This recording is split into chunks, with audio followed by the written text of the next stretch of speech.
It wasn't a woman who used a stick to abort the baby in an 11-year-old girl, who gang raped a 14-year-old, who opened a woman to a room of shamrock green rugby shirts, later texting about spit roast and sluts, who gave money to a rag picker, took one of her 5 children to a faraway brown dust city, who sold her on to the businessmen. It wasn't a woman who beat the child with an iron bar so that vertebrae were crushed.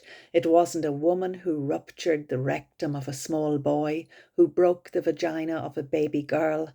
It wasn't a woman who scolded a wife because she spoke to another man, who flung acid in the face of a girl who did not want to marry, who poured caustic soda on a wife's genitals in a quiet Irish town. It wasn't a woman who broke a nose, blackened an eye, bit a cheek so that the marks of those teeth are telltale pits in the skin and her breasts are purple and green. It wasn't a woman who punched the baby out of her so she bled to death. It wasn't a woman who rejected those twin girls.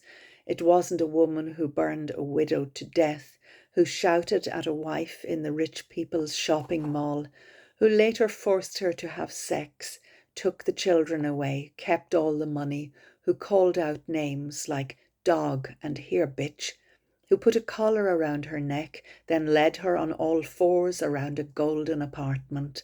It wasn't a woman who smashed photo frames and perfume bottles, who kept a gun beside the bed and threatened to use it, who blamed her even as he punched her, roared the rhythms of cunt face, cunt face, cunt face, because it helped hit her harder. It wasn't a woman, it wasn't a woman, it wasn't a woman.